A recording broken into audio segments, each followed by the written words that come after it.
Hi, Aurav. Welcome to Conversations on Data. Thank you, Havesh. Happy to be here. My pleasure. Cool. So, a bunch of things I want to talk about, and we'll go category by category. But Sure. to begin with, just walk us through your transition, your education background, how you moved from chemical engineering into an analytics and data strategy role. Yeah, that's a story I usually love to talk about. I have always been fond of maths and physics as a student. So, it was a no brainer that I would land into engineering profile. I did my chemical engineering from BITS Pilani. However, even while I was pursuing that very course, I sort of knew that where I really had my heart was programming back then. And as we all know in BITS Pilani, like it's a trade off. So unless you have a very high score in BITSAT, you won't get a computer science seat in BITS Pilani. So it was a trade off between a good institute versus core engineering versus computer science. So I took chemical engineering over there. But the beauty of BITS was that, as many of us know, that it offers you a lot of flexibility to choose the kinds of electives you like. So I used to take up lots of electives on computer science related, programming related subjects. And eventually, at the end of fourth year, I did land a job in programming. I was very happy. I worked over there. So my very first job was in a proper coding programming profile.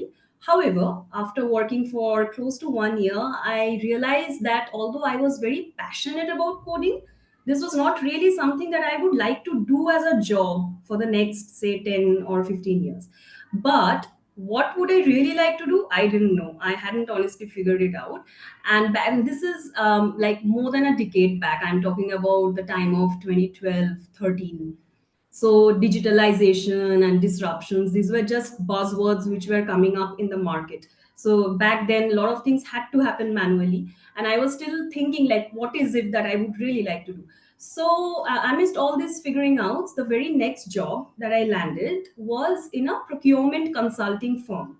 So it was a proper consulting domain, and we used to develop procurement solutions for Fortune 500 clients only. So it was very, and that was my very first brush with CPG data, because we used to actually provide solutions to the FMCG giants. And I loved the job that I was doing because it involved a lot of number crunching, very manual, very raw way. Like I would have to gather data from multiple sources, and then I would have to build my own solution. And then I would have to literally call up and do primary and secondary research with people who had spent like 40 years in big chemical companies like Dow Chemicals or DuPont, and then get their feedback and also share my knowledge with them.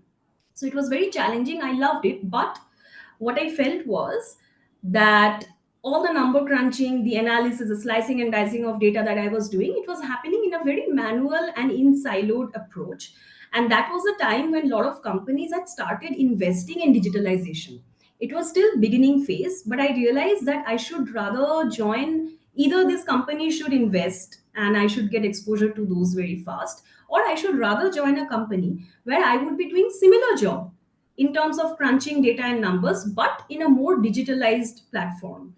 And then I joined another company, O9 Solutions. Back then, it was like a big startup. Now it has become very big, multifold. So I joined there, and there I got my first tryst with actual analysis like data and analytics, dimensional data modeling, how you gather very raw data again from CPG kind of clients. And it's a big lot of data. Then you have to cleanse it, you have to make it into a form that can be then fed into a platform where you can provide visualization solution to the client. And that's when I knew that this is where I want to stick at. And that was also the point where I got into MBA program with SPJIMR.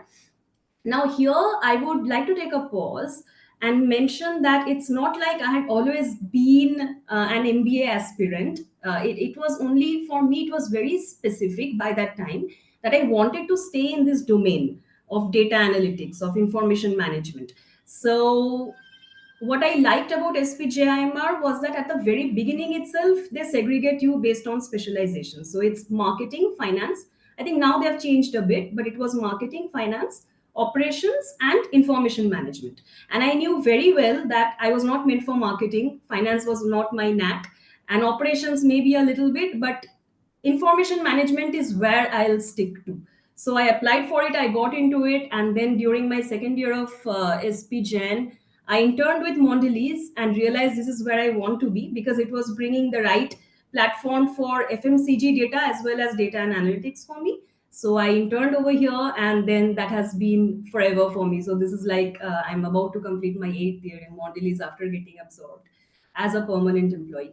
Now, a little bit of twist during the SP Gen journey. So, during my second year of SP MBA, the batch of information management students, went to Carnegie Mellon University for an on campus program.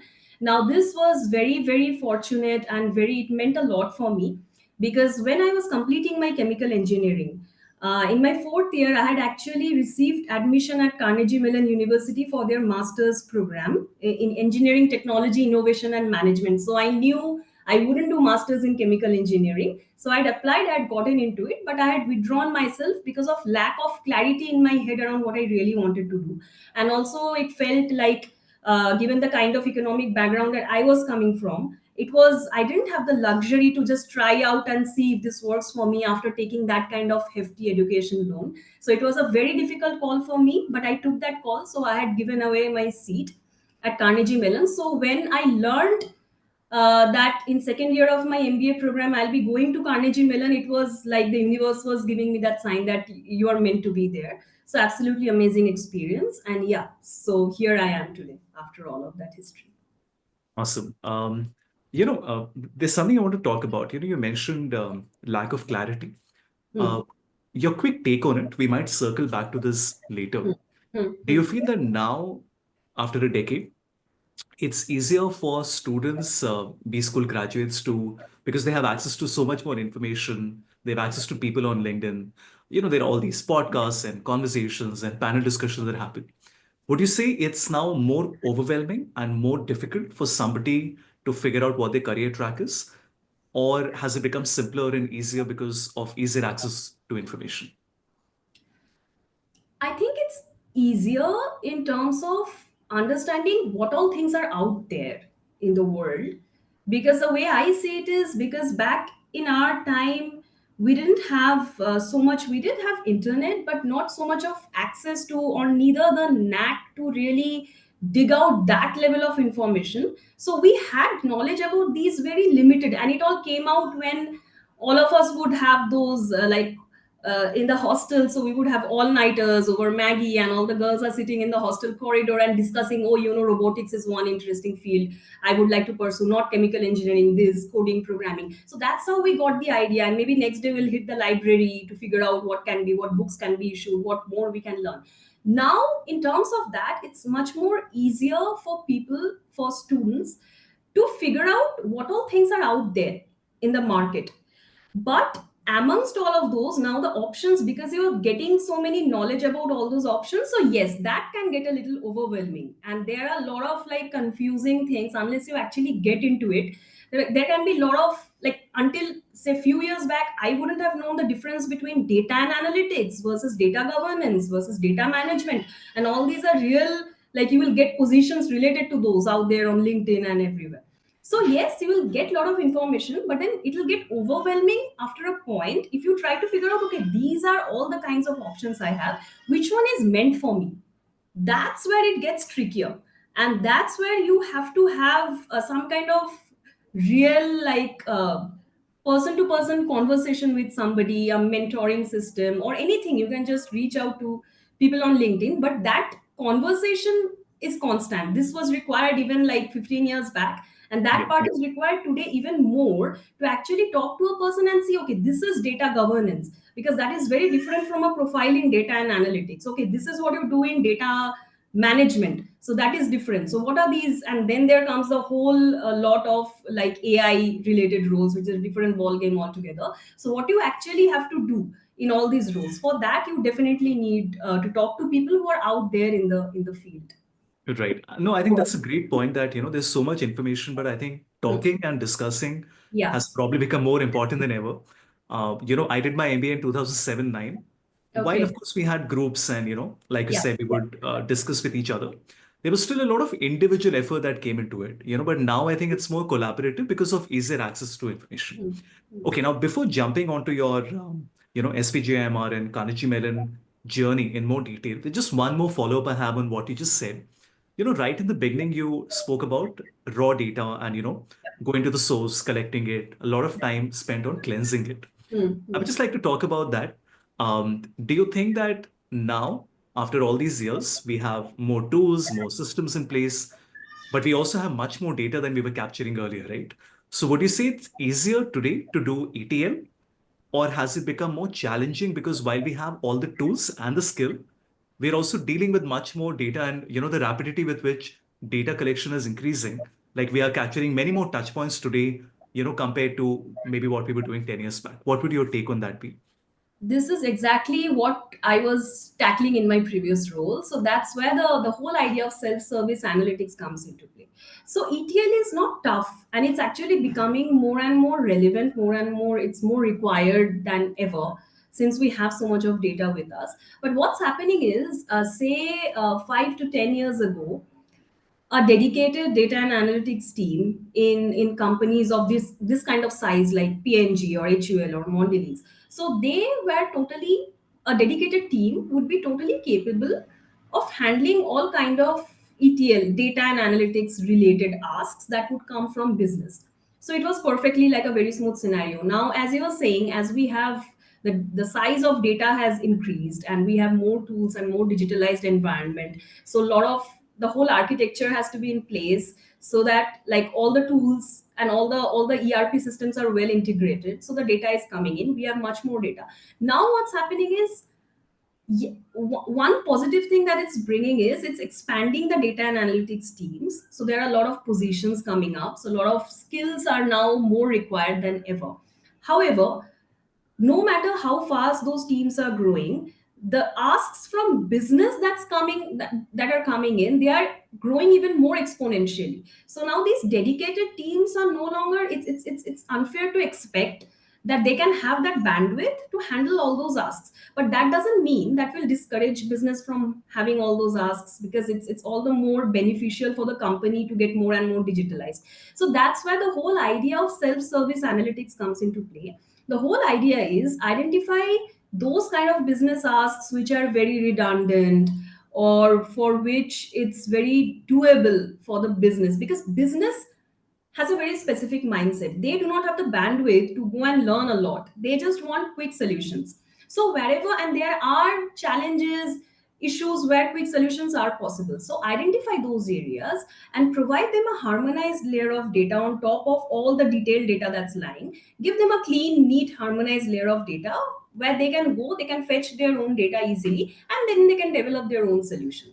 So that's it. So once that is handled, then any kind of new and more complicated, more experimental asks are coming in, where like sandbox environment is required, or more dedicated teams are required, or there's a budget constraint, so there has to be budget associated with it, and then more hands-on folks have to actually work on it. For those, take it to the data analytics team. So that's how the whole idea of self-service analytics and data analytics team is coming into play these Got it. days. All right. I'm going to club the next two questions together. So, you've already spoken about your journey at both Carnegie Mellon and SPJIMR. Would you like to share maybe some key moments that stand out?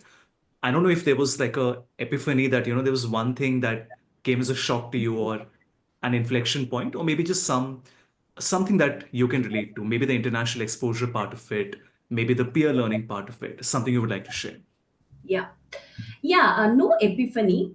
The whole 2 years of MBA have been like a continuous journey, and lots of challenges you would relate to it maybe, and a lot of slow burn, like a lot of knowledge I gained over time. No epiphany as such, but yeah, um, it was, I think it was a time during my second year of MBA, around the same time when we went for the Carnegie Mellon program, because that was also the time when people had started preparing for campusing for both internship and placements, because we were supposed to come back to India, and immediately after that we were having the internship campusing rounds, and we had to take it seriously, because for those who wanted a PPO, they had to work accordingly. So that was a point where I had, because before that I had honestly not given much thought about which profile I would like after MBA. That was a time when obviously people, like peer-to-peer discussions would happen and people would share ideas about what role they would want to join. So as we have mostly seen in MBA, majority of folks would incline towards consulting or product management. For us, like in information management domain, consulting was like a very generic, what to say, like a common interest across all the specializations. And in information management there was also this inclination towards product management. For me, that was a point when I realized that I was not really keen on either of these. Like obviously consulting was something I had gotten exposure to before my MBA. And I somehow knew this is not something I wanted to really go back to.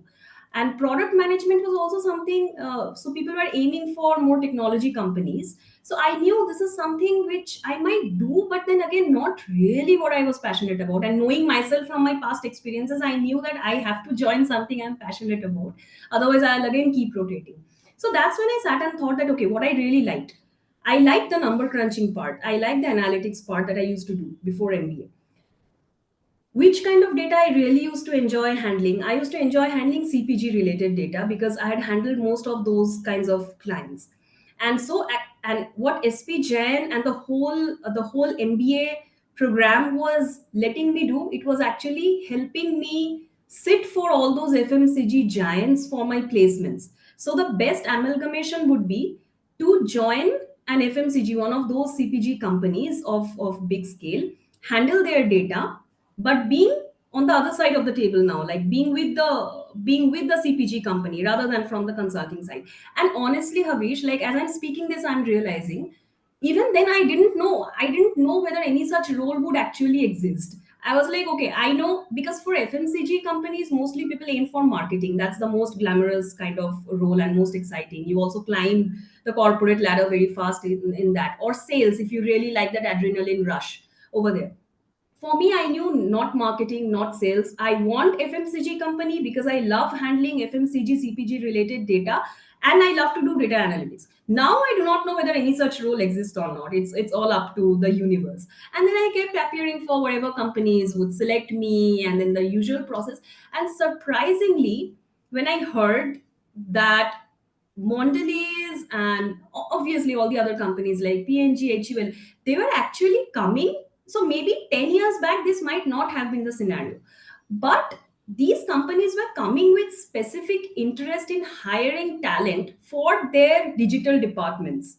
So that was a very positive sign that CPG companies were also investing in digital developments. So that's when I realized that, okay, that actually exists, like the kind of role that I'm aiming for, that exists. And then it just worked out once I realized that, okay, a company like Mondelez, so it has its whole business going on in one like office, and then there's a separate office dedicated for digital services, for enterprise architecture, data and analytics, data management services. Everything is clubbed into one complete department.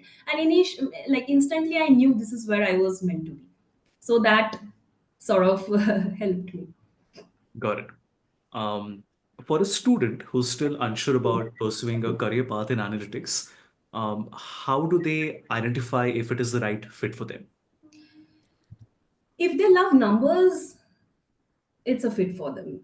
So anybody who is in love with numbers and who loves to see patterns. So for me, um see, when people were preparing for various roles, so in the MBA itself, so when for those who were aiming for product management, there were lots of books available for product management, so they were totally into it.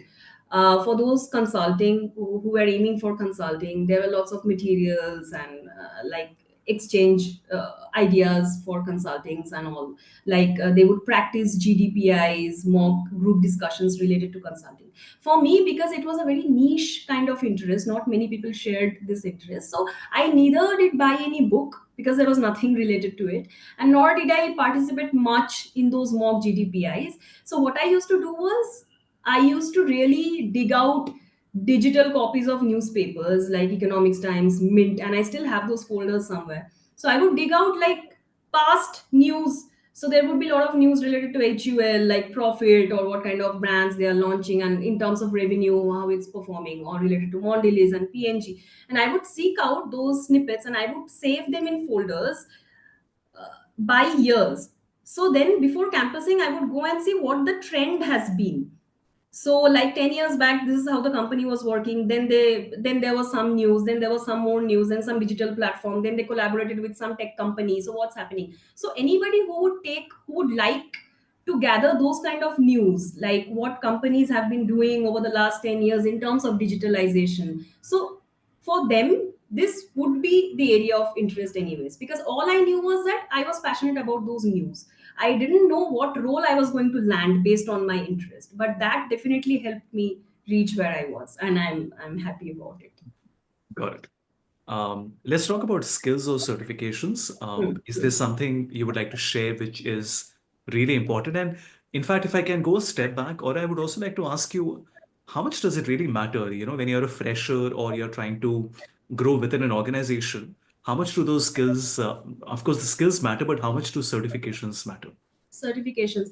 So I'll be very honest over here. See, I am Dama certified. I got the certification in my last role. I don't see much necessity for students to actually go and get those certifications.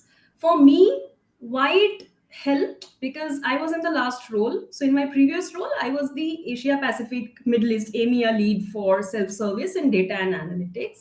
And the company itself was sponsoring Dama certification.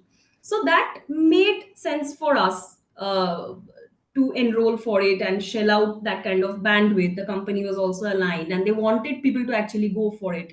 And then we sat through. So when company is sponsoring, company will ensure that they get some of the best trainers, and they're also okay with the fact that you are shelling out your bandwidth. So they want you to get those certifications. So it's all a very supportive environment.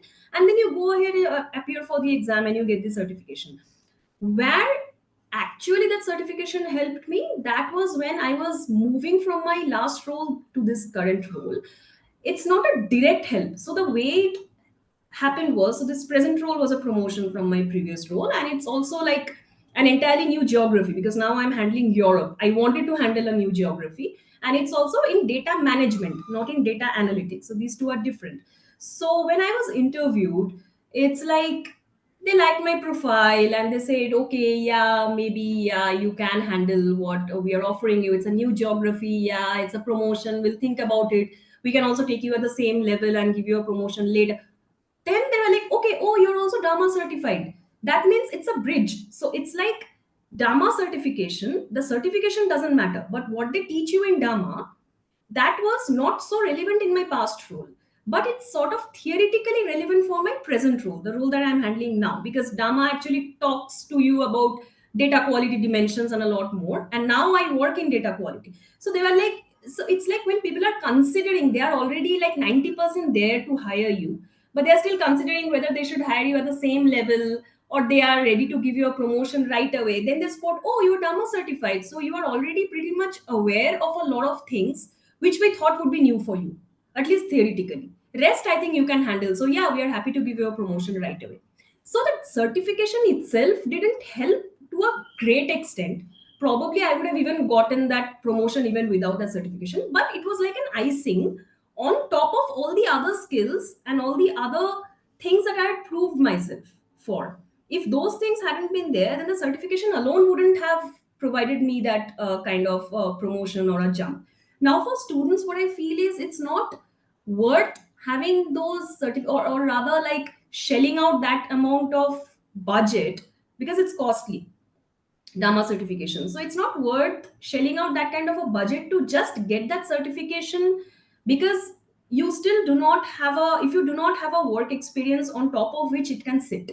So alone it's not much of use for students. Rather focus on developing your skill sets, rather focus on maybe doing some live projects, even if it is online, and even if it is unpaid, do some small internship kind of thing, so that you can get actual exposure to the real world scenario. And then once you have landed a job, Once you have spent a couple of years and identified, yes, this is where I want to further grow, then think whether NAMA certification is at all relevant for you or not. Got it. That's how the path should be. All right. I'm happy you mentioned about the portfolio part. I'm going to circle back to that in a while. Okay, so we have spoken about your journey. In this second leg, I want to talk about how you have grown and matured within the firm. And what would you say are some things that stood out? How were you able to demonstrate your work? Because after all, work is competitive, right? I mean, there are always other people vying for the same position. And like you mentioned, as you grow up the ladder, your what you're working on changes, right? You're not doing the same thing. So yeah, I mean, what would you say have been the actions that you have taken, and what has made you capable of standing out from the peers? I think one thing that has helped me, whatever, stand out or grow in the ladder, it's really, really people skills. And the more you grow up the ladder, the more important this becomes. You can have all your skills related to data science, AI, I don't care. But end of the day, if you're not able to communicate what you want to various kinds of teams in their own languages, it's not going to get the same level of visibility that it deserves. So, and this is also something which I learned myself. So like you said, Havish, so I joined Mondelēz as a management trainee, so very basic initial point. First I interned with them for 2 months during MBA, then I got a pre-placement offer, I joined. So initial 6 months was very basic management training. And oh, so okay, so there is even this step. So when I was being interviewed for the pre-placement offer, so I thought as an intern, I had done a very amazing job in terms of that was also related to data analytics. And I was very passionate about it forever. So I had buried my head deep into laptop and I had done a lot of analysis, Excels after Excels, and I had done some number crunching. And I was very prepared to actually appear for the interview because I knew that I love this company and I would be happy to join it. So I don't know what happened. Like I had put in all the number heavy slides and I was ready. Just when I was like brushing through it at the last moment, I thought, okay, why not? Just casually, I thought about putting this one slide where I had just put out the world map, just a simple picture of the world map, and then I have just pinpointed all the different geography, and it was like across the world. When I put it on the slide, I myself realized it was like 19 different stakeholders I had spoken to within that 1.5 month from across 11 to 12 countries. And I just put it over there just for a reference point. I was pretty sure nobody was going to ask me anything on that slide because there were so many other important slides I had put in. Trust me, in the whole interview process, when I was brushing through my presentation, I was made to go back to that slide and I was grilled on it. Grilled. It was not a very nice, like, okay, you did that. I was grilled, and people who were actually sitting in the panel, they wanted to check whether I was sort of like bluffing or whether I'd really reached out to those people. So they actually made me even pull out chats or conversations, like actually Mm. show us that you really spoke to that stakeholder as an intern. Just show us. We don't believe you. Did you Yeah. add really any value while talking to them? Just show. And at the end of it, I realized that it was very important for them because the folks who were sitting as the panelists, they knew how important it was to hire somebody who could actually gel with people. You can do all Mm. the number crunching on Excel, but we end of the day would prefer to hire somebody who has actually dealt with so many people. So if you're claiming that, you better be good at it. So that was one learning point, and gradually I saw as I revolved across various roles. So when I joined as a management trainee, and then my very first role in Mondelez was in enterprise architecture. So I was a planning governance lead over there. That was a very different role from what I have been doing over the last couple of years. So there also, like whenever there was a challenging project, so and it has been same for me. So even in enterprise architecture, even in my last role as the EMEA lead for data analytics, and even now, whenever there is a very complicated project for which a lot of teams have to be involved, somehow or the other, it's like me who gets appointed as the spock. And the role is very challenging because here you have to speak the languages of all the different teams. Business comes with their ask. They don't have time to understand everything. Data science is over there. Data science will tell their own story in their own technological jargon. So business will say, don't tell us all those stories, just give us the gist. Data science will tell, no, no, it's very important for us to explain you the whole thing. So then comes leadership team who will just want the overall scorecard of what's happening. So there has to be that one person who speaks all these languages, and that's what I think eventually helps. Because as I've been told recently by somebody, that it's not like we can have good data scientists, we have good people who are handling business, but when it comes to propagating a complicated project forward, we do not have many such people who can actually handle that. So I think the way I say it is, that's where a good opportunity of growth lies in. So for the students who are aiming to step into the corporate world, along with, because see, your institutes are going to take care of your technological knowledge and otherwise, people skill is something which you can develop yourself by practicing or by appearing in anything, like as many mock practice sessions as you want. That's up to you to develop, because eventually that's something which I learned over time. Nobody told me that, but that's, I'm sharing with you that that's what eventually will help you grow further once you land your dream job based on the knowledge that you have gained in your institute. Yeah, I think such great points, Aura. Of course, I speak as a wearing a different hat, as an entrepreneur. Hmm, hmm, When I hmm. pitched to Bharat Petroleum, Oh, it was, I had, nerves because I was in a room, all these top guys, CXOs are sitting there. right. And for me, as a one-man consulting firm, I almost had an imposter syndrome where do I really Hmm, deserve to be here, right? And I'm sure, you can relate to that. And over the years, what I've realized is, by the way, I did convert that conversation, but what I've realized is that my clients, of course, in the beginning, they don't tell me this, but after many years, they would tell me, Havish, when you made your pitch, it's hmm, very atypical to what somebody else would, People come in and they give us their best foot forward. They would hmm, tell us, what is the outline? What will we do for you? You hmm, ask a lot of questions. You're not afraid to say, you know what, I don't know, but you bet I'm going to do my homework and come back to you. And it takes a lot of courage to do that. There is the tendency that we say yes to it and we figure it out later. And there's nothing wrong with it. I mean, if you have the confidence, you can do it. But at the same time, it also takes a lot of courage to say, you know what, this isn't really my area, hmm, but I know hmm, where to go and find the right information. I know who to speak to, and I can come back to it. One more incident all I remember is fairly similar to yours. hmm. I'm an ex-Reckitt. After my MBA, I worked with Reckitt for 3 years. Amazing. I was in Delhi. I was giving my internship, my induction presentation to the North regional manager. Okay. And Hmm, as a 22-year-old, you're nervous and is the North manager you're speaking to. hmm, hmm, hmm, And I remember in my modern trade stint, I used to handle the big bazaar and the modes and all of that. hmm. I took an initiative. What I did was I would take an Excel.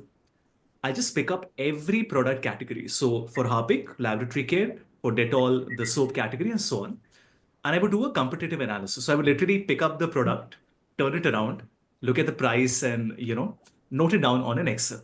So this was meticulous work because Reckitt happens to be in such a wide variety of category, everything Hmm, from cherry hmm. blossom to a wheat to a Harpic to a Moteen. True. So I Hmm. had like a gigantic Excel I created, and just like you, I almost did not put it in my presentation, right? And what happened was just at the last minute, I thought, okay, I've done it. What's the harm?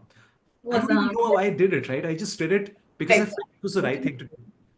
And the same thing happened, when I told my manager that, this is what I did, the entire conversation only revolved around that. And, to me, it felt that, but you would have this, right? And as it turned out, nobody has done it because Nobody has it's done. initiative, right? The fact that I stepped out and I did it because nobody asked me to. Maybe they could have said, you know what, we don't care about it. Why have you done it? So I took that risk. Hmm. And I think those initiatives really matter so much in the long term. But you're absolutely right that you have to defend it. It's easy to wow somebody with a slide, Correct. Yeah. but Yeah. that doesn't mean that you can't defend it. So I think both things go hand in hand. I think the presentation part of it and also the fact that you have done the groundwork and you're able to talk about it. As a follow up to this, I want to talk about stakeholder expectation. For me, it's very challenging because one day I'm with an SBI bank. The other day I'm working with a Diageo. The third day I'm working with a promoter driven 10,000 crore company. And the fact that I'm dealing with such a wide a variety of personalities, organization culture, data culture. It's exciting. It's also very challenging. So I would like to understand from you, you spoke about how important it is to communicate and manage stakeholder expectation. But can you, throw some more light on it? How do you go about it and what are the takeaways for a student? Yeah. For the students, see,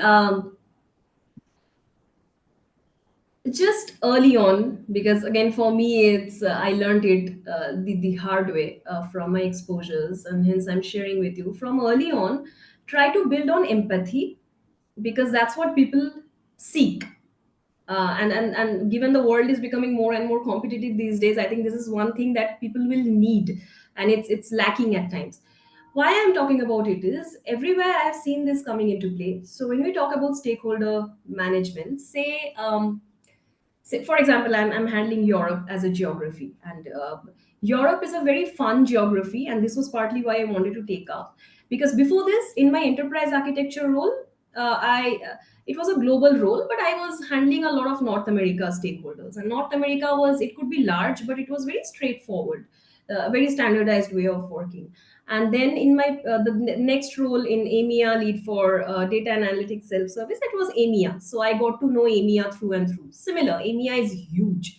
But then again, it was my geography. I knew it very well. I knew how to deal with people, and I knew it was again a very standardized kind of geography. Then I wanted some challenge in my life, so I was actually seeking out something related to a geography which I had never handled before, and that's how Europe came into the picture. I applied for the role, I got in. For Europe, the thing is,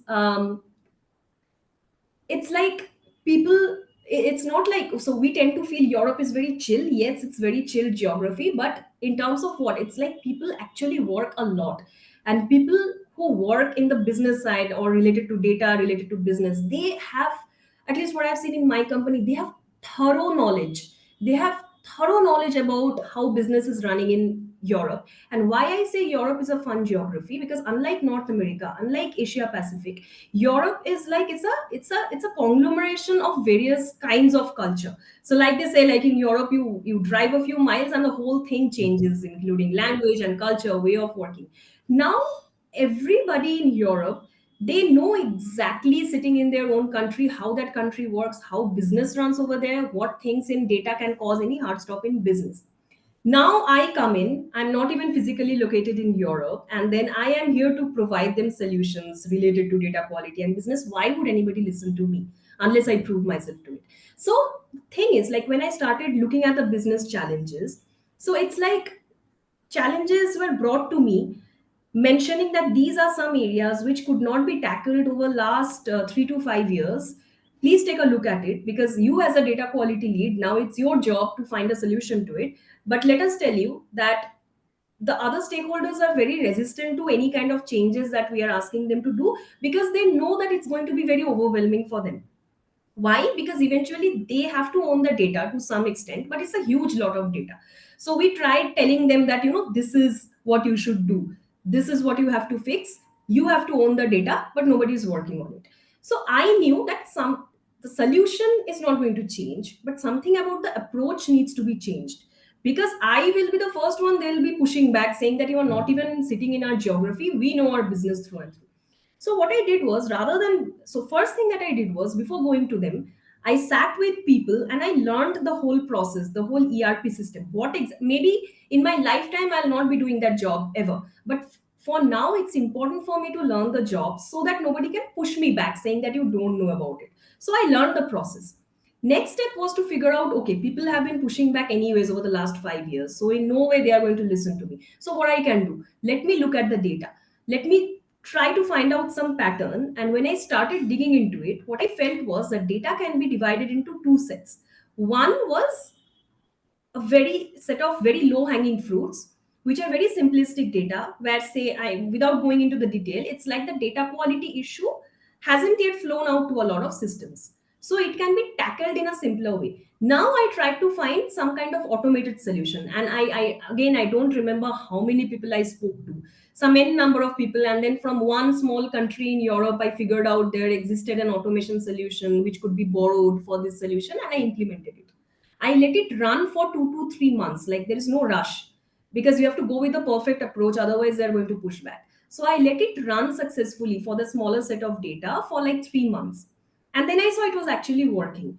Now I took this solution. So for the other part, for the this was a low hanging fruits only.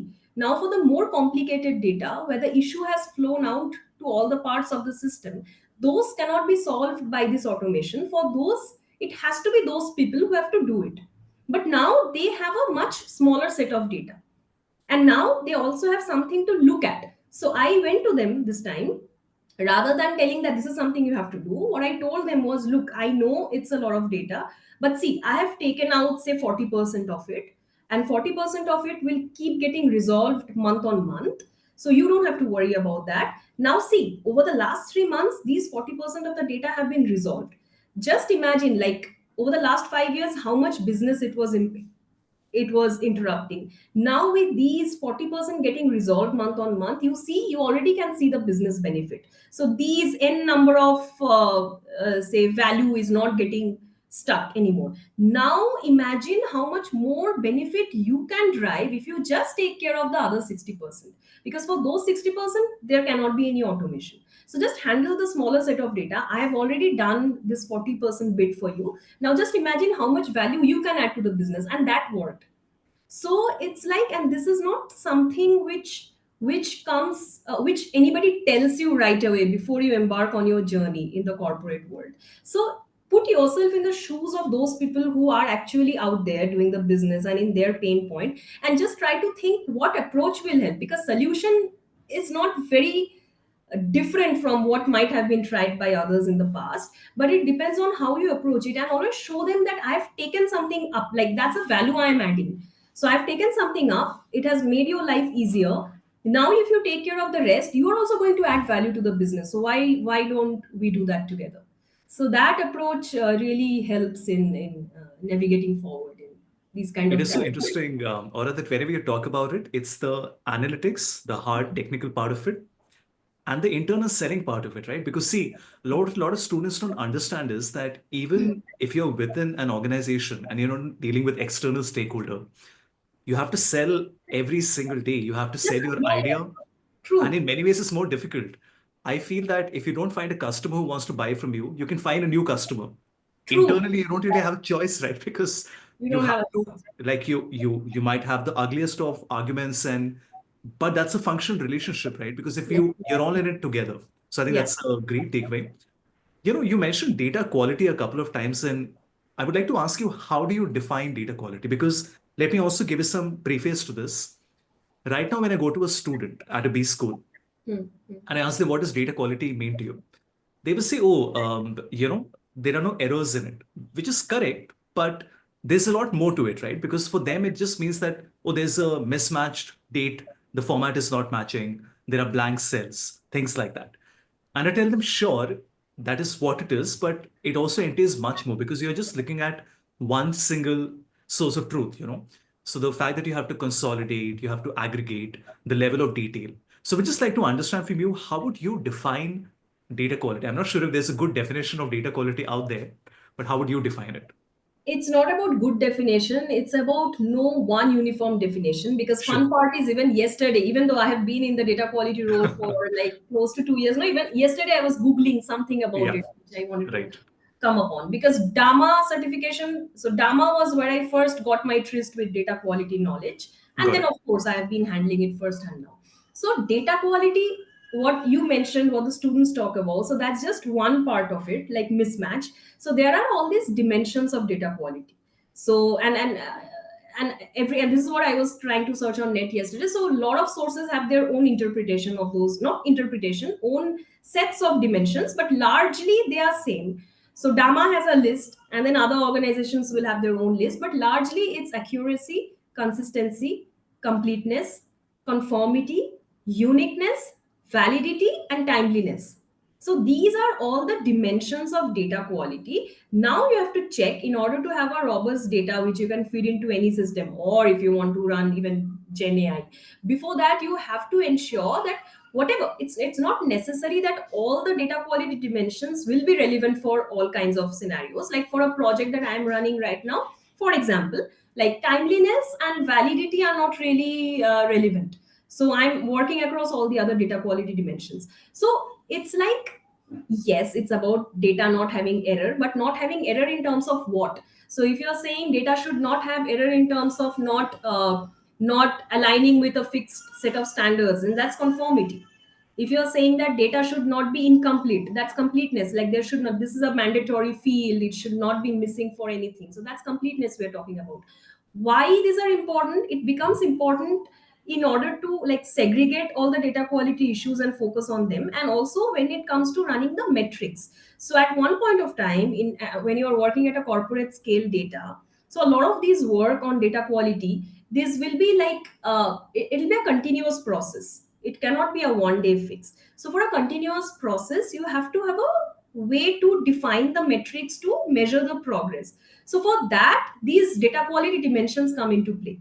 So that's when you can define rules based on these dimensions, and those rules will feed into a report. That's how normally it works in a business as usual case.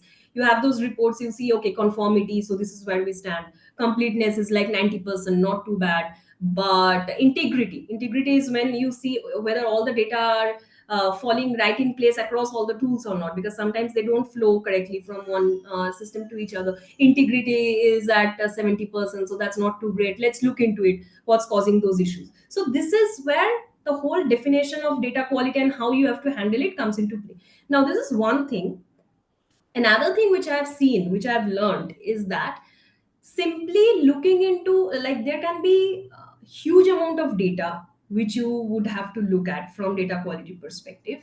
But what what actually matters to the company, and if you want to grow, if you want to make yourself really valuable out there in the company, is to keep identifying more like what to say, like more tangible areas where data quality issues. So one thing is like day to day keeping a check on overall data quality, that is fine. Another thing is figuring out what data quality issues are actually causing heart stopping business, and that's what really matters to the company. Because end of the day, when you are working in the data world, end of the day, when you go and say, okay, I have provided the solution, leadership of the company will come and say, oh, that's very good, that's a very good solution, so how much benefit are you driving monetarily?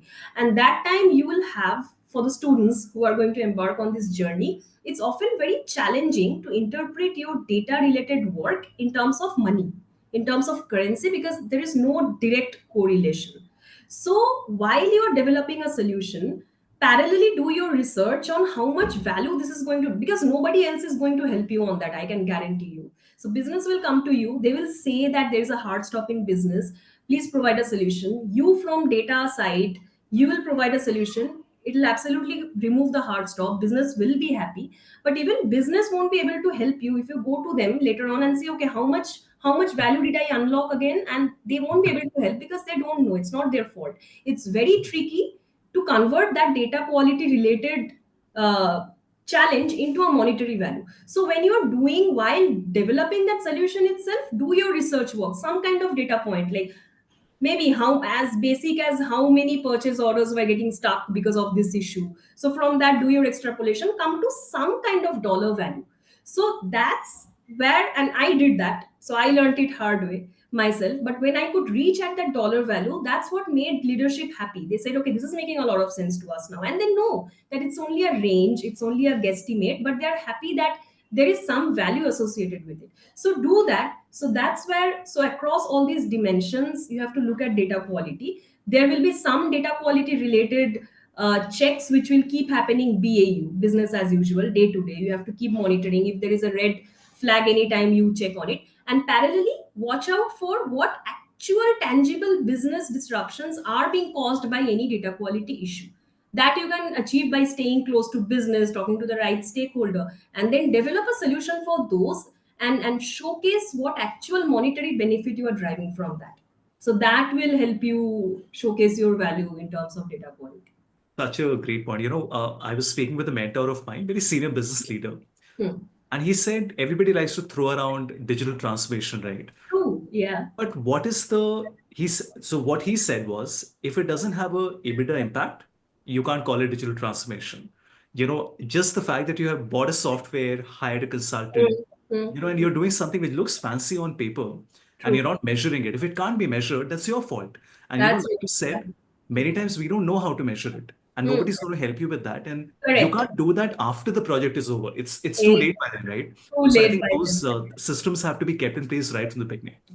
Perfect. So we come to our final leg. And before we talk about fancy stuff like generative AI, I want to take a step back and talk about Microsoft Excel because that's Yeah, where yeah, for 2 decades I built my career. yeah. So when students ask me, to be honest with you, or I get a little irritated. I say, see, I have 16 years of experience. I'm a Microsoft Office master. I consult Fortune 100 companies. So when I tell you Excel is the bread and butter, you have to True. understand. I'm not saying it's going to replace other tools. But the fact that you have Power Query, Power Pivot, now Python is there, our Anaconda has come in, you have VBA, you have TypeScript, dynamic arrays, regular expression, Lambda, and they're just looking at me startled. I'm saying, see, the point is that lack of knowledge can't be an excuse. And you know Hmm. how it is in the corporate world, right? Saying that I wasn't aware isn't going to cut it. You have to figure out how you get information, either by listening to a podcast, I don't know, reading a book, watching a video, doing a course. You have to keep yourself up to date. I know it's very challenging. 15 years back, things were so simple. The only thing Hmm. one had to learn was Excel, maybe a Tableau, and maybe SQL. Now there is a bunch of things that one has to learn. So my question is very clear. How important is Excel? And I think coming from you, people will probably believe it more than coming from me. It's so important that I was working on Excel right before this podcast, and I'm going to jump back into my Excel right after this. And it's an Excel related to a very heavy, very high visibility and a very high stake project that I'm working right on. So Excel, I don't see Excel getting replaced anytime soon. If anything, it's going to, with all the different kinds of integration that have to happen across various tools, Excel is only going to get bigger and bigger, and it's going to be relevant as well. That's what helps people keep sanity, is what I feel. And then uh, so the thing is, it's so Excel will be there. It will be there even more, because going forward there are going to be even more technology which are going to come in. The thing is, we need people who, that doesn't mean I'm discouraging like trying out new technology. Of course not, there will be new technology, there will be a lot.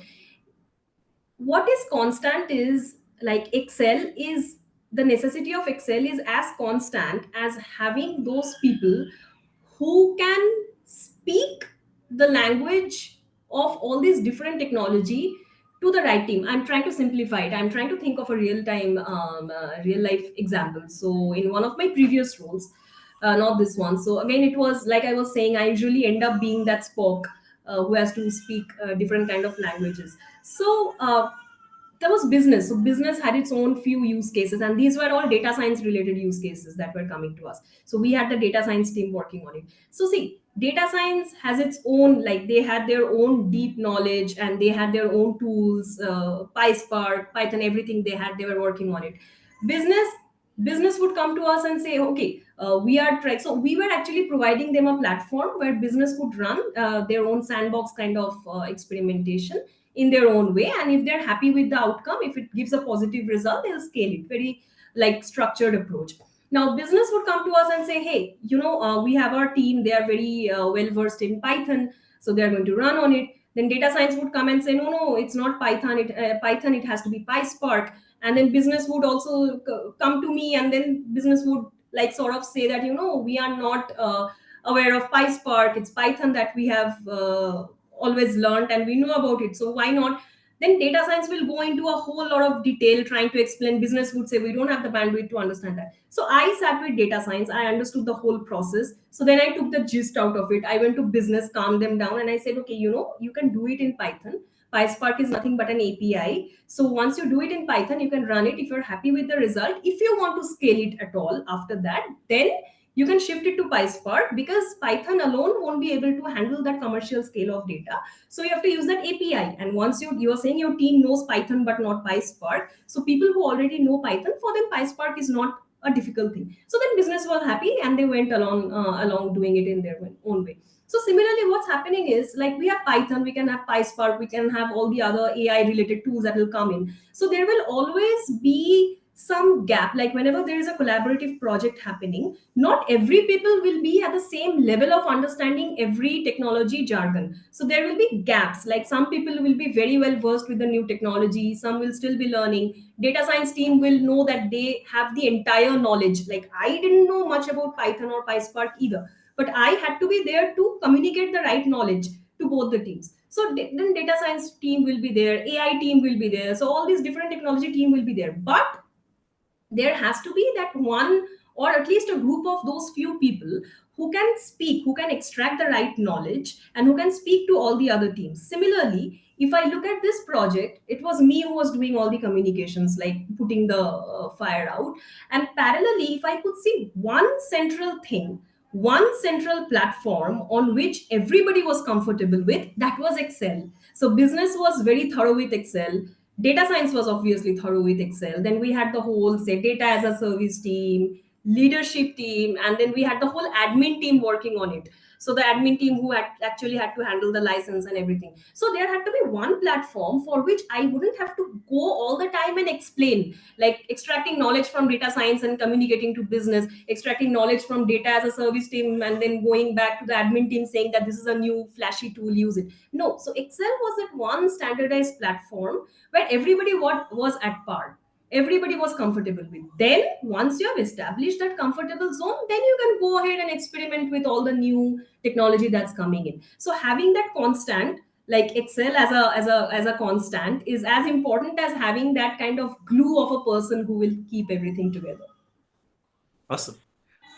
Let's talk about the elephant in the room now.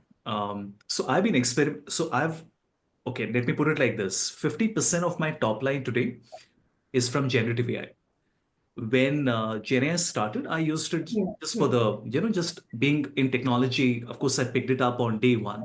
Hmm. I never had the intent or the curiosity, and I never really had the vision to build it into a business. Hmm. What happened was that a lot of clients, because I've been working with my clients for 5, 6, 7 years now, they used to come in and say, "Hey, can you do an awareness session?" and so on and so forth. And 2.5 years later, 50% of my top line is generative AI, and it was never the intention, right?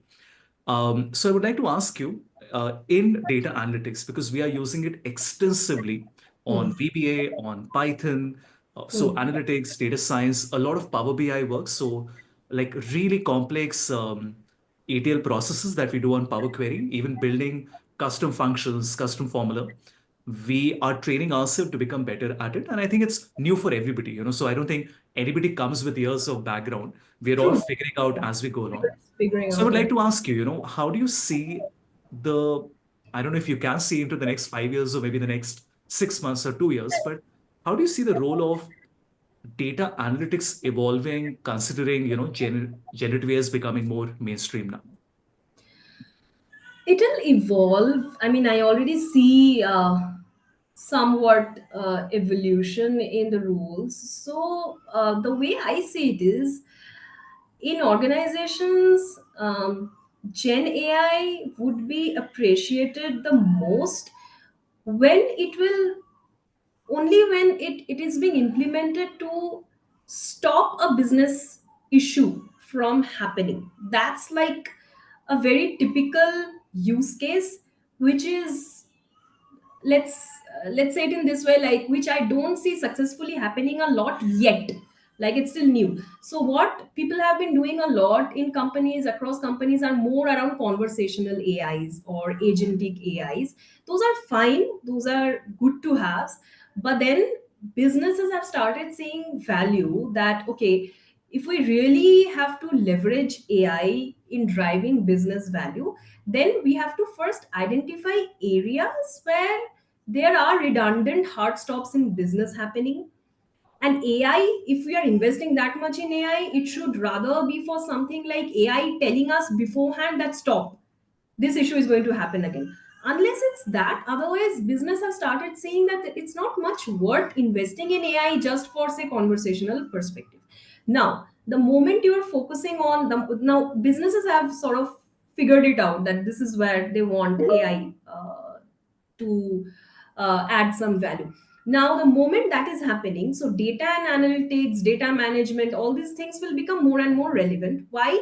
Because these are the teams which will sit across the data, the whole, what do you call it, the whole data lineage that is flowing across businesses. So they know, looking, it's like a digital twin of the actual business process that's happening. So it will go hand in hand. Business knows at what point of time business issues are happening, and the data and analytics folks who are sitting, say, on the digital twin of it, they know, they can see the whole data lineage that's flowing, and they know that, okay, this is the point where it's happening. Is it happening in a redundant way? Yes. If it is not a repetitive thing, then Gen AI won't be of much value. If it is a repetitive thing, like happening every quarter, or even say once in a year, every time, and whenever it's happening, it's causing a massive hard stop in business. So without giving away any details, because I'm aware of confidentiality, I can say that there are many such areas in business, usually in big companies, which happen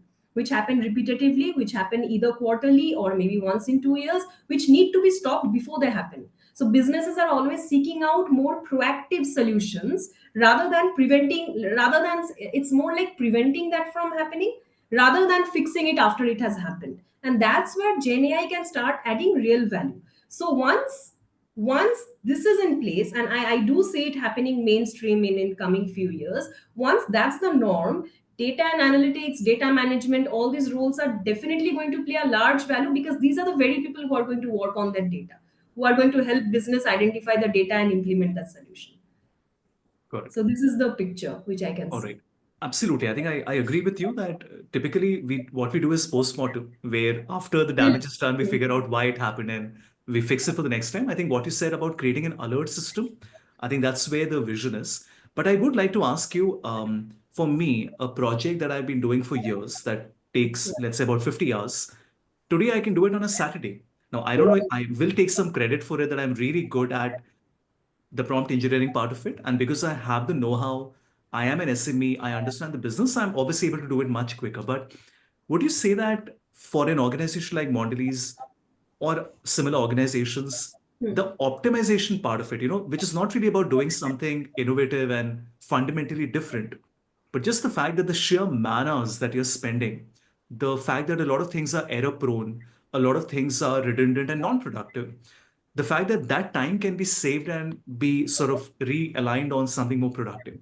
Would you Yeah. not say that's also like a really important part of what Gen AI offers? Maybe not as exciting as transforming things, but more on the optimization part. Yeah, yeah, absolutely. I could talk about several such areas where I see that happening. Like you could have, say, for example, like a ticket system where people are coming in, putting in their issues, and the end goal is to reach a point where, say, all the repetitive asks that are coming in, those should either be directly handled, or like there should be a self-service kind of solution, or like a more automated solution which Gen AI can provide. So that's like one thing that I can think of, and obviously there are more such areas. The reason that did not come to my mind as a very first example was because, again, this is not, it's a very good use case, like what you were saying, automating your day-to-day process, very good use case for implementing Gen AI. But again, it'll need proper justification to the enterprise to show what exact monetary value it's driving. It may be saving your time, but how do you justify that time saved for the investment that the enterprise is going to make in Gen AI? Once you have cracked that, for people who are actually out there in the companies, once you have cracked that, it's all fine. So why I Mm. took the business use case example was because there was direct value, visible value. You are investing Right. in Gen AI, enterprise is letting you invest in that, you have the budget for it, you are showcasing the real actual value generated in business out of it. That's it. When you're automating your own process, because I did even before Gen AI, like several years back, I used Power BI to automate a very manual KPI that I was working on, for example. And just like how, and I actually remembered because you said like you could do a work that used to take you so long just on a Saturday. So similarly, initially I had to shell out, say, 3 days for the first week every month to just to work on those KPIs and then put it against last month's KPI. Very manual process. Then I learned Power BI myself It was just Power BI was just coming up back then. I learned it myself, lots of YouTube. I did spend a few weekends on that, but eventually I could implement a solution with which I just had to feed it the data, and then my 2 days worth of work was happening in, say, less than half an hour. So it was very automated. And then the way I see it is, you don't have to wait for Gen AI for there are many other ways to automate things. So yeah, Gen AI could be one of those solutions, definitely. But a good way to showcase your value against Gen AI investment is to attack those areas first where you see actual, real, tangible value getting stuck due to data issue, and resolve those. So that's how you can showcase the value generated in Gen AI, and then you can start thinking about more redundant tasks which can be automated with it. Absolutely. That's a very interesting take. And as you were speaking, I was thinking in my head, that makes a lot of sense, right? Because we all look at these quick wins, but you're right. It's a trade-off. I mean, does the cost benefit work out? The investment in money, time, upskilling, retooling, is it worth saving those few hours, and the fact that then somebody might be working the old manner, somebody is doing the new one. Oh yeah. So I think that's So chaotic, right? And just yeah, this comic conversation I had once had, and it was also with folks from Europe. So it was actually brought to me saying that, this is a very good use case. It's very relevant to Europe, and it's a good opportunity to implement Gen AI. It actually came to me from the upper management, so I was very excited about it. I thought, who wouldn't like to have like a Gen AI exposure on her resume, on her profile? So I was very excited, and I went to the business. And like, Europe has its very legacy way of working, unlike any other geography. Like I said, they are very good, very thorough with their whole process, and unless you absolutely justify something to them, they won't take it.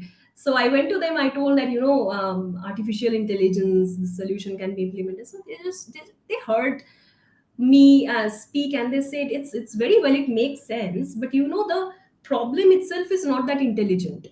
So why do you want to provide an intelligent solution to it? It can be actually done in some other way, and they were right about it. So that's when I learned that it's like, people who are really out there, who are handling business, who are like on the field, rolling up their sleeves and working for it, it should make real value to them. Like, it should, to them as well as to the enterprise level. Otherwise, just for the sake of it, there is no point in implementing a Gen AI solution, given the investment and given the budget and given the amount of work that has to then go into it. absolutely, I know automation sometimes create new problems than the one it Oh fixes. yeah, So yeah, yeah, absolutely. So all these things, that the example that I was talking about earlier of that low hanging fruits and complicated, the very reason that that issue existed. So it's, while talking, we can talk about all generic things like root cause analysis and this and that, but in reality what happens is, if you go to business and say root cause analysis, they'll ask you to simply leave, because business, nobody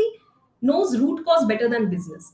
So yeah, business knew very well why those challenges were coming, and they told that, we know that this challenge is going to come because of the way the ERP is designed. So I told them, if you know the root cause, then let's just resolve it. Let's redefine, add something to the workflow in the ERP. They said no. If you add something to the workflow, it will definitely patch this issue. This issue will stop, we know for sure. But it will open up 50 other more complicated issues, which we don't want. So, because we know that that cannot be fixed, we know the root cause, we know 100% what's going to stop it, but we also know that is not going to work, because that automation is going to open up 50 other things. Now, you tell us, with all this knowledge, what else you have to offer. So these are the realistic scenarios yeah, which you won't know, like, as a student, unless you speak to people from the industry, or like yourself, who is actually having this good cause of sharing knowledge, or until you're out there, like, pushed into the whole. I have learned it in this last way, like yeah, being out there and having all the knowledge firsthand. right. But that these are the, like, bits of wisdom which students should actually have while they're growing. Correct, correct. Perfect. I think final question. You spoke about creating a portfolio, but I would like to dig deeper and ask you, what do you put on a portfolio? Is it the variety of projects that one has worked on? Is it probably focusing on your top three projects and going very deep into it? And how do you demonstrate it? Do you make a YouTube channel? Do you make a PDF? Do you take out a printout? I would just like you to tell me, because a lot of students say, fine, we understand Hmm. I need a portfolio, but they're not quite sure what to create. So I would love to know that from you. Um, Sorry, Avish. What did I say about? So when you say that for a student to communicate what they have worked on, and you would need to have a portfolio that you can show, let's say, to a recruiter, right? Oh, that way. Okay. So what would be the right way to go about it? I would think one nothing works better than a one pager Okay. resume, because okay, what I was talking about was I had to develop a proper PowerPoint presentation. If I Okay. didn't, so I had to develop a PPT at the end of my internship to present it to the panelists for them to judge whether I can be hired as a permanent employee. So it was a very basic PPT with all Okay. my analysis on it, and then I had added one slide with all those stakeholders on the world map. So that was a So Aura, PPT. if I may, what you mentioned about that PPT, Hmm. to you it might seem like a very obvious thing that, okay, you know what, this is how I created the story and the narrative. A lot of students might not be sure in terms of what to even put in that PowerPoint. The resume is okay because Hmm. that's a standard ATS format. Hmm. But what Hmm. about that appendix, that supplementary document that you want to show? Let's say you have done 1 year of MBA, you have worked on a few live projects, maybe an internship, Okay. you're sitting for placements. Now, the Okay. placement guy says, fine, this is your resume. I can see what you have done. Can you also showcase visually what you have done? So, that's exactly where I want to dive deeper. What Mhm. is the story that should come out in the PowerPoint? Assuming that a student would not know, like, how to build that narrative. Mm, so what I usually do these days, not for recruitment perspective, but if I am to introduce myself in a forum or anywhere in a speaking opportunity, so usually like a timeline. So maybe 2012 onwards, or even further back, 2009 onwards, what are some of the highlights, like graduation and then international exposure, and then what else? So one thing that usually has helped me drive a lot of conversation, because when I'm appearing for interview, I used to appear for interviews, it has been a stable situation for me now. So one thing that people would ask, like, okay, we see this in your resume and tell us something else. So one thing that would help the narrative flow was that I would usually start with the fact that I have been working across so many different companies, so I have been living across like 9 different cities in India. So that would then start a conversation, because people usually like to hire, because they are already aware of your technological acumen. They would like to hire somebody who has had more immersive experience in terms of culture, because people end of the day need people who are good with stakeholders. So that would drive the narration. So if you can show like a timeline sort of, and then you can highlight some of the professional achievements which you have had, along with pinpointing, like if you have stayed in different locations or anything. You don't have to stay. I have stayed in 9 cities because of my job and studies, but even if you have just gone to some city for even a temporary project or something, just highlight those. So I think that starts a good point for having those story building around those points. Got it. Yeah, I think that's very helpful. I think, and also that's not something one would probably think of as the first thing. Hmm, hmm, hmm. Everybody thinks a more traditional thing, but yeah, I guess that's a nice story that you can start with. Just one more follow up on it. Let's say you worked on a project, and even if you can't share real numbers, you can always use a proxy or use some synthetic data. What do you think would be the right way to project it to a recruiter? Let's say you've done a very nice live project, you got a letter of recommendation. Now, people know it, right? It's not that you have done something extraordinary. You've done a fantastic job. You got a pat on the back. What would catch the attention of the recruiter? Because they're meeting like 15 people in a day, right? So, what would make your project stand out versus the other 14, that is coming before and after you? What would make the project stand out? Yeah, I mean, or maybe the way you are able to present it to someone. Like make it engaging. So tell a story, like don't just read the slides, Okay. and so tell it in a very what to say, like in layman. Just assume that nobody in the panel knows anything about your project. You're explaining it to a child or a layman who you don't know. You're not sure which background the person is coming from. You have to articulate in such a manner that every detail gets captured and the thing is like crystal clear to them. Great. I mean, that's very helpful. I think I think thank you so much, Aura, for taking out the time. I mean, I had an absolute pleasure discussing. It was almost like reliving my journey in analytics. So yeah, I think, and I'm also telling you that a lot of obvious things that you feel would help the student, like the important terms and your journey. It's also the between the lines, right? I think for Yeah. you, what might come very intuitively, even when you say that, hey, why don't you just make a timeline showing what you have done? I work with students. In addition to being a consultant, I teach students day in and day out. And let me tell you, nobody does that. People don't think of it intuitively. Everybody wants to start with a flash and with a bang.